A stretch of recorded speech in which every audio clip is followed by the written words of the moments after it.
nyo ba yan, guys? iPhone? De, joke lang. Huh? Ito yung itel A50. Yung pinakabago at pinaka-cheap ng itel ngayong 2024. 3,000 pesos lang to and meron ka ng up to 8GB RAM and 64GB of storage. Yung 8GB guys, 3GB RAM lang po yan. Plus 5GB lang na expandable RAM. Mas malaki pa yung expandable kaysa sa base RAM. Sabi ng iba na ito na daw yung pinaka-best na 3,000 pesos. Well, definitely titingnan natin yan ngayon dahil nga 3,000 pesos king to. I-unbox natin to and magkaroon tayo ng review and we will start in 3, 2, 1. Let's go!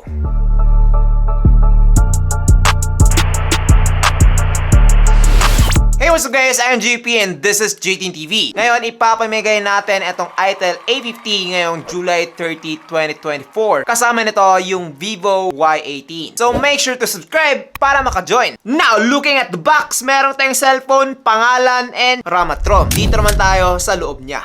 Una makikita natin dito guys is yung mismong smartphone. Just look at that. O diba? Mamaya naman. Pagkatapos niyan, kapag inangat natin to, meron tayo ditong case na kasama. Meron pang MagSafe na design dito pero wala po yan. Wala po talagang ka-magnet dyan. And pagkatapos nyan, meron tayong mga paperworks, Type-C cable, yung kanyang 10 watts adapter, and lastly, yung kanyang SIM ejector pin. So yun lang naman pagdating dito sa pag-unbox kay itel A50. Just look at that! O diba? Parang premium talaga. Tanggalin muna natin to. Ay, sarap. Eto guys ay nasa kulay black and as you can see, para talaga siyang iPhone yung design. Legit. The only difference is yung kanyang camera dito is dalawa lang and also meron din siyang pangatlong bilog dito pero flash nga lang. Ang meaning ng A series ng itel pala guys is awesome. Kaya naman nakalagay dito, awesome, designed by itel. Sana all. Dito sa kanyang build quality, etong phone ito ay merong plastic back, plastic frame, and glass front. Pagdating naman sa kanyang mga buttons and ports, dito sa baba nakalagay yung kanyang 3.5mm port, microphone, Type-C port, at yung kanyang speaker grills. Dito naman sa right side nakalagay yung kanyang volume rockers and yung kanyang fingerprint / power button. Wow, meron na siyang fingerprint. And dito naman sa left side guys, nakalagay yung kanyang SIM card tray na meron tayong dual SIM card at isang micro SD card. And sa taas naman ay wala na tayong makikita. So far, wala naman talaga masyadong special dito sa kanyang build quality except na lang yung kanyang design na parang iPhone. Pero don't get me wrong guys, eto ay kumpletong-kumpleto na. Meron na siyang Type-C port, meron pa siyang fingerprint scanner, and also face unlock. O diba? Parang iPhone na talaga. Syempre, yung difference is mafe-feel mo talaga agad kapag hinawakan mo na siya. Like, cheap talaga siya and plastic phone. Pero expected naman yon, especially at this price point na 3,000 pesos. Now, dito naman tayo sa kanyang display. So as you can see, hindi talaga to pinaka the best. Dahil nga, meron po siyang teardrop display dito and napakalaki rin ng kanyang mga bezels, top, sides, and bottom. Especially yung bottom part. Ang laki. Parang akin. Ito ay merong 6.6-inch IPS LCD display with 720p HD+ resolution and up to 480 nits of peak brightness. Kapag mga below 500 nits na brightness, guys, is medyo madilim talaga kapag nasa bright places ka, like under the sun o di ka naman outdoors. Pero dito sa studio, visible pa rin naman siya. So, ito yung max brightness niya and okay pa rin naman. Yung kanyang resolution, guys, is klarong-klaro talaga na 720p. Hindi talaga siya high resolution na display. Kaya naman kapag kayo ay mahilig manood ng mga movies, videos, well definitely makaka-experience ka talaga ng change, especially kapag nanggaling ka sa isang 1080p na smartphone. So kapag meron kang friend na meron ng 1080p Full HD Plus na smartphone, tapos manonood ka sa inyong sariling display, well makakapagsabi ka talaga na medyo low qual pala yung display ng phone ko. So at this price point na 3,000 pesos, I think na meron ka pang mga ibang smartphone na pwedeng makuha ng mas magandang display. Infinix Smart 8, Tecno Spark Go 2024, the Realme Note 50. Mas better talaga yung mga display ng phone na yon compared dito kay itel A50. Though, sulit pa rin man siya, meron na siyang 90Hz refresh rate, so mabilis na siya. Kapag nag-scroll kayo sa inyong mga Facebook, YouTube, responsive na itong phone ito. Pero hindi po siya ganun ka-responsive when it comes to touch dahil nga wala namang high touch sampling rate etong si itel A50 which is expected na rin at this price point. Now, let's proceed para dito sa kanyang performance, guys. Ito ay merong Android 14 Go Edition. Go Edition. Again, kung hindi nyo narinig, Go Edition.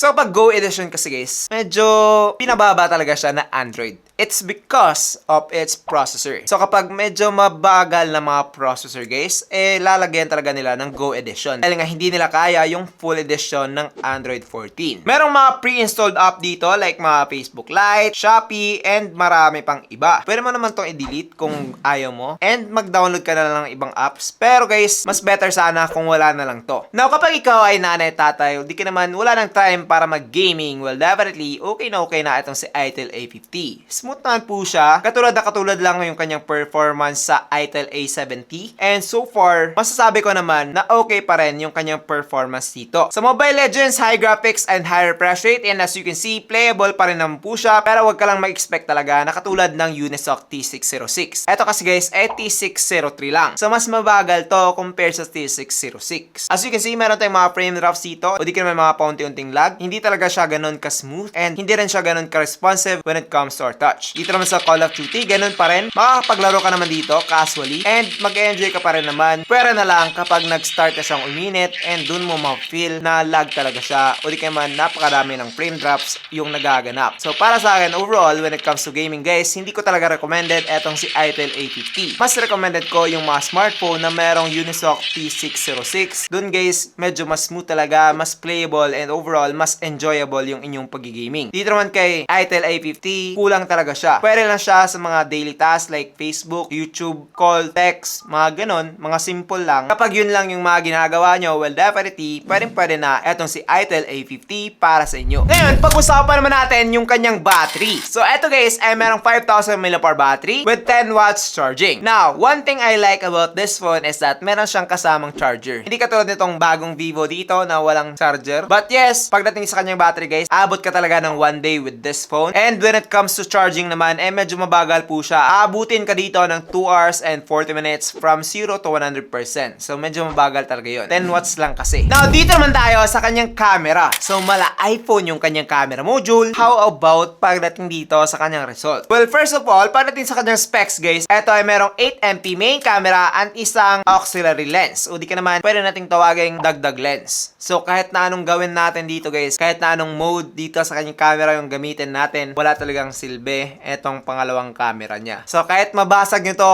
okay lang. Sa kanyang selfie camera naman, meron tayong 5MP selfie camera. O diba? Ang lalaki. Ngayon, syempre, yung expectation ko pagdating sa 3,000 pesos, gusto ko talaga yung at least 13MP main camera and 8MP selfie camera. And dito guys, mas mababa po yun. So, now, sa result naman, as you can see, medyo yellow talaga ako dito guys. So, pagdating sa kanyang color science, hindi po siya ganun ka-accurate. Kapag pag-uusapan naman yung resolution, hindi rin po siya ganun ka-sharp. Dahil nga kapag sinuzoom in natin yung photo, ay nagbe-blur na po siya. It's because 8MP and 5MP lang kasi yung mga camera nitong phone ito. So, para sa akin guys, overall, kapag mahilig kayo mag-picture-picture ng mga bagay, like yung mga things sa inyong bahay, o di ka naman mga sunset, well, definitely, okay naman yung camera nitong ITEL A50. Acceptable naman po siya. Kapag sa tao naman, expect na lang talaga kayo na medyo mas magiging yellow kayo, o di naman yung skin nyo kapag dito kinuha kay ITEL A50. Ganon talaga yung color science na tong phone ito. Ngayon, try naman natin yung kanyang video. So, ito guys ay merong maximum quality na 1080p at 30fps sa kanyang main and selfie camera. And ngayon, try natin. Ito nga guys, yung video quality using the ITEL A50. So, ano sa inyo? Okay ba? Comment down below. And ngayon, try naman natin yung kanyang selfie camera. Guys, yung selfie video camera ng ITEL A50. Medyo blurry ako dito.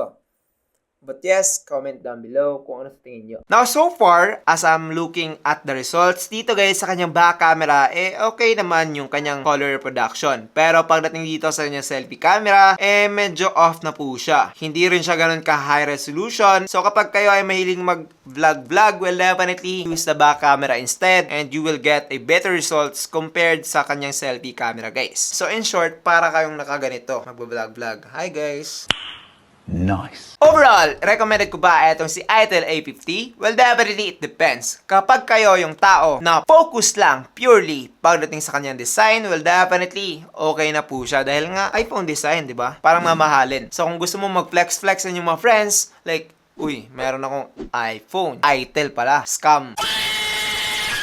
Pero, kung kayo naman yung tao na gusto talaga ng high quality smartphone with high quality specs, well, definitely this is not for you at this price point, guys. Dahil nga, meron akong mga smartphone na na-review na best 3,000 pesos talaga. Now, in order for you to check out kung ano yung best for cellphone sa presyong 3,000 pesos, will definitely click this video. And kung gusto mo naman talagang mapanood yung pinaka-the best ko talaga na 3,000 pesos, will definitely click this video. The Realme Note 50. So I guess yun naman dito sa video natin ngayon. And again, ipapamigay ko itong si Itel A50 ngayong July 30. So don't forget to subscribe. Sayang naman. So that's it. I'm JP and this is GTN TV. Thank you for watching and God bless. Bye-bye.